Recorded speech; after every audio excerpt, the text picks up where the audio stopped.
Hi, greetings and welcome back. It's the 18th day of May, and I am on a schedule tonight, even more so than my life is every day at this hour. Andrew's graduation at the Harold Whitaker Middle School beginning at 6. We were to be there at 5. This show taped just early enough for me to, fingers crossed at this time, to make it just in time. So with that said, the show is taped early. We'll skip right to headlines in just a few moments. Doesn't mean we'll be missing any tonight. And we'll be covering a host of news and information already on tap for you on tomorrow. Indictments just handed down this week. Several other things to discuss as well. But tonight we'll talk about, I had been asked to kind of hold back on a report that was yet to be made official in regards to the resignation of the McGoffin County boys head basketball coach. But word has made its way out, and tonight we'll talk about that with Superintendent of Schools Scott Hilton, as he wasn't necessarily the go-to person, so to speak, but he was the only one here, no offense to Mr. Hilton, in lieu of the senior trip.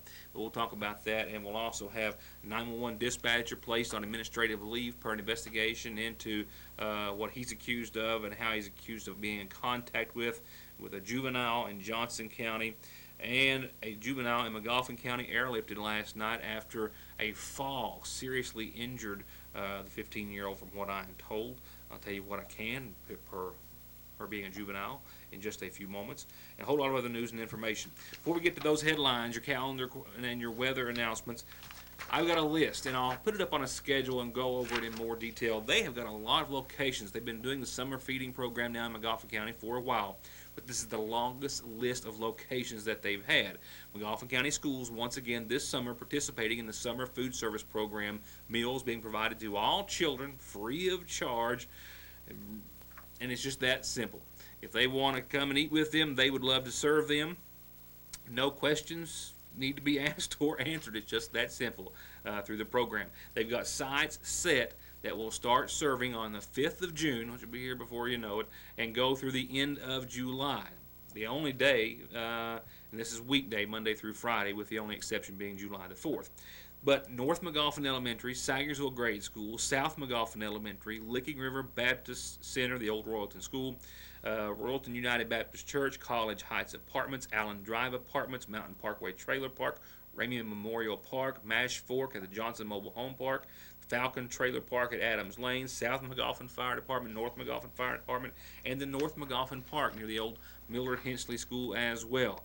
All those start serving anywhere from 11 to 12:30. I'll get the schedule, get it on screen for you. We'll get that published here in the next few days. But the summer feeding program set to start serving lunch to any McGoffin County school student, a school-age student who would like to participate, beginning on the 5th. It's a great program, and it gives a little relief to a lot of moms and dads out there as well. Make sure that the kids have something good to eat during the summer months when they're burning more energy perhaps than they are during school. With that said, a Johnson County dispatcher, now placed on administrative leave, so I'll from this point further refer to him as a former dispatcher for 911 services in Johnson County, is the subject of an investigation, a more than years-long investigation by the Johnson County Sheriff's Department, with its Chief Deputy Kevin Pelfrey confirming in this interview just a few moments ago via the telephone that the investigation has led them to having to sift through and analyze thousands and thousands of images until they found exactly the ones they were looking for, and possibly some others of an illegal and explicit sexual nature involving a minor. The Johnson County Grand Jury indicted Michael Hamilton, charged on two charges. One is the use of a computer to entice a minor, and then the other one is possession of a minor, and I think the term is in a sexual performance. He was picked up last night at probably about 1 o'clock in the morning. He was arrested and brought to the Big Sandy Regional Detention Center. The investigation started in December of 15. We have been working on looking at the pictures, text messages. There's tons of pictures that we've had to go through. Deputy Pelfrey confirmed that the investigation has taken more than a year, basically due to the multitude and the magnitude of evidence that they've had to examine and analyze, listing in general thousands of pages of text messages, conversations in numerous and countless chat rooms, as well as thousands and thousands of images on his electronic devices or device. He wouldn't give me an exact number, but did say that it was indeed well into the thousands, and that the majority of them were pornographic in nature, but not all were pornographic in nature involving juveniles, but they did find what they were looking for.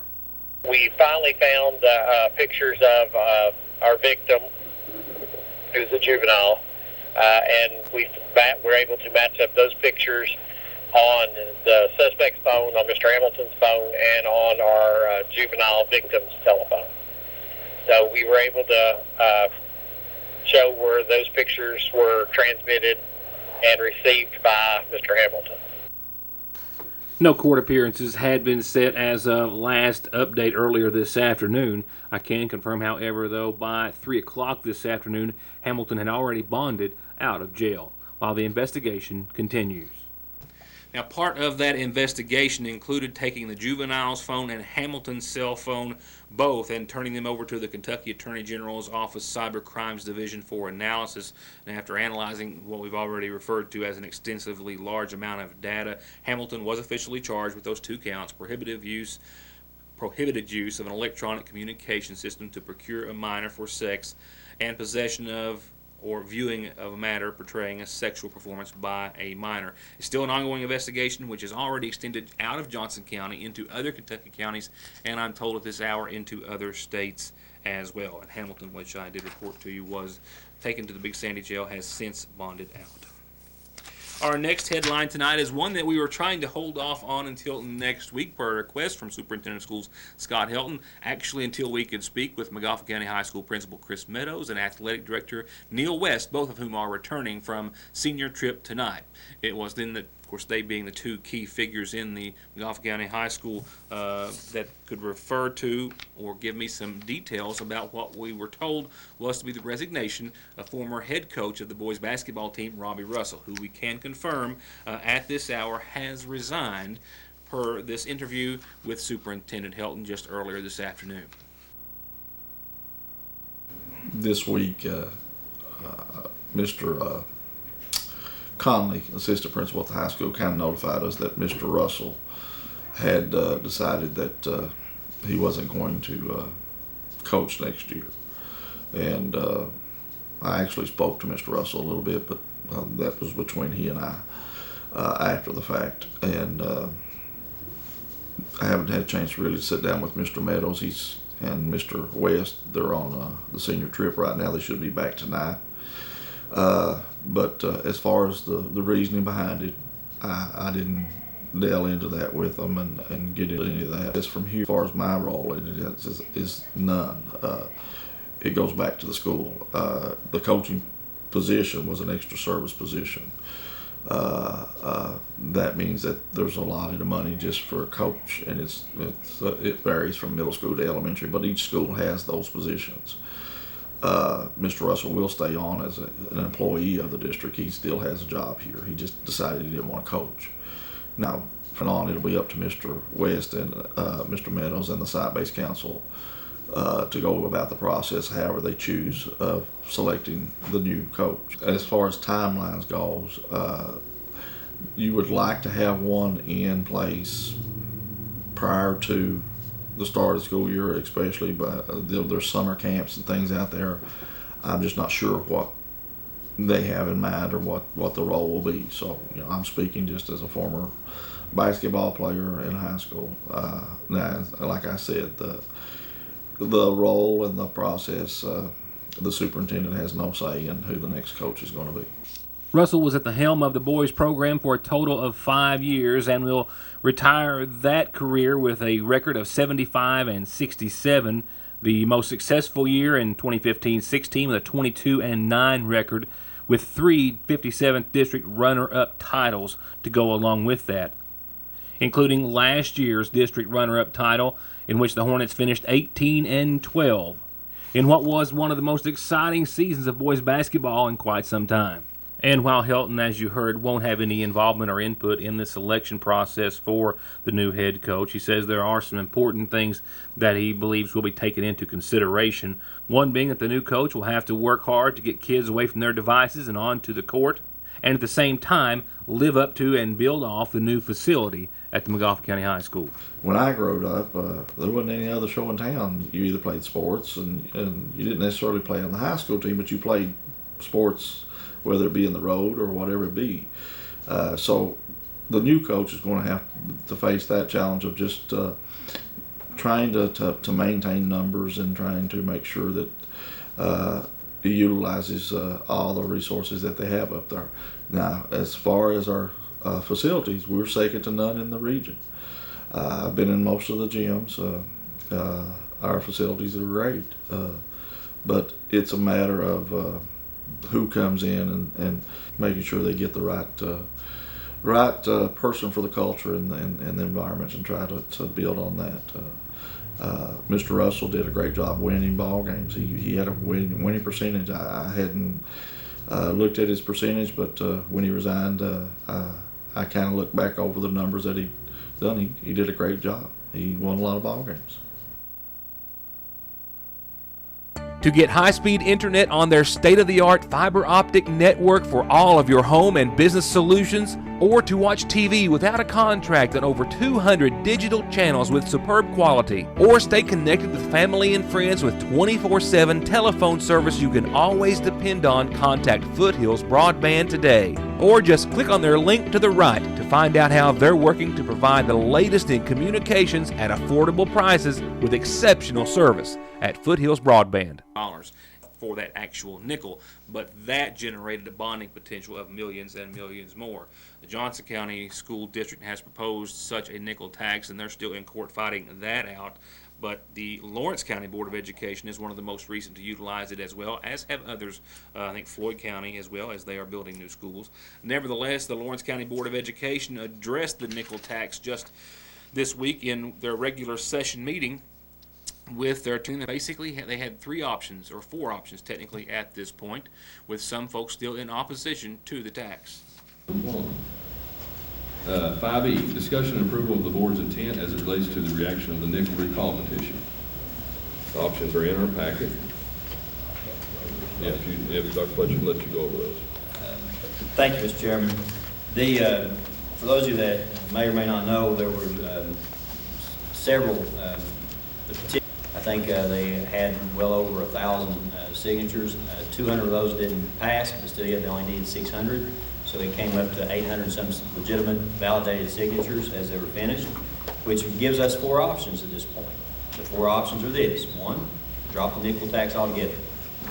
Second option is hold a special election, and you see that in your packet. That would cost approximately $30,000.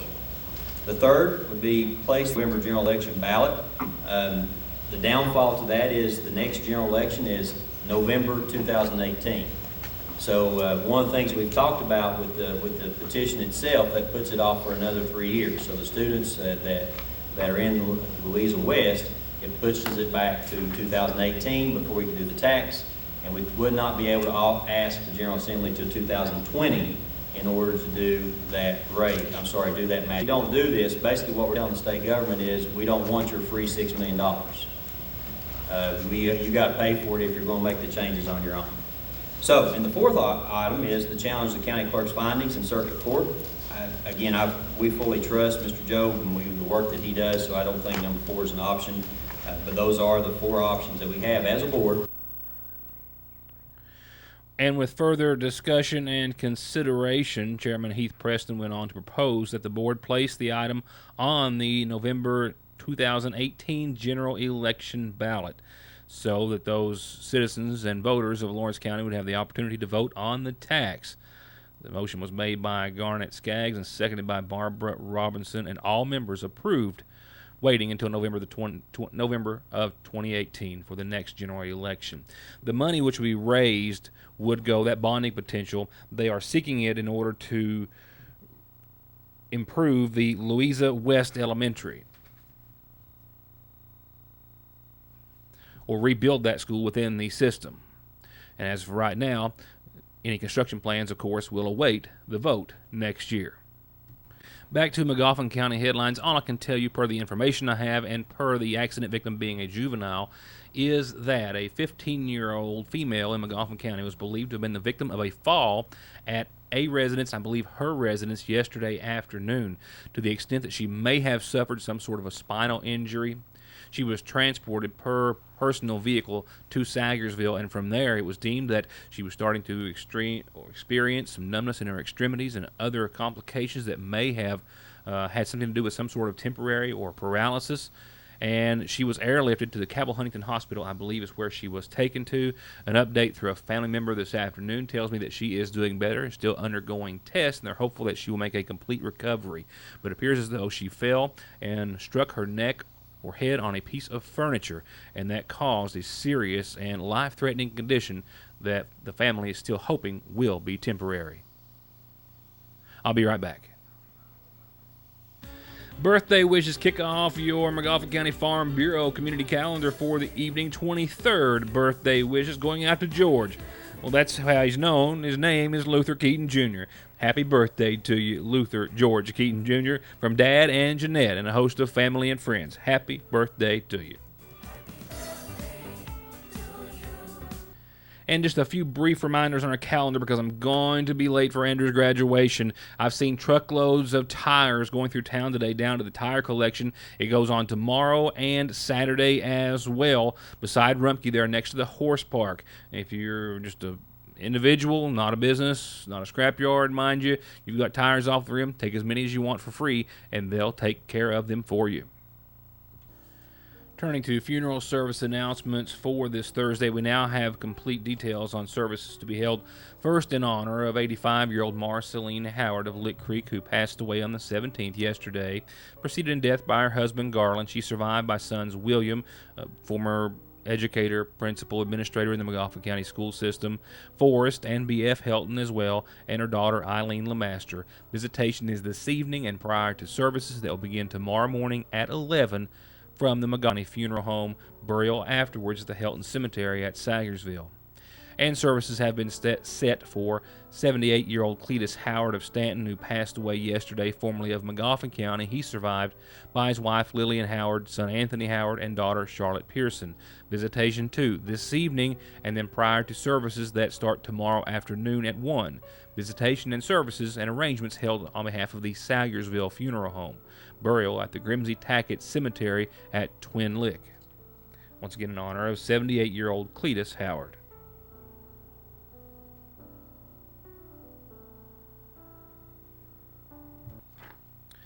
And for your forecast, I simply do not have time to take a look at local top of the radar. I barely have time to get my words out right. Isolated showers, clouds have been on the increase and taking away the sun in the afternoon hours, and we've seen some isolated showers and a few thunderstorms popping up throughout, and that will be the trend over the view of this evening. Only a 20% chance not everybody's going to see them, but a few people will.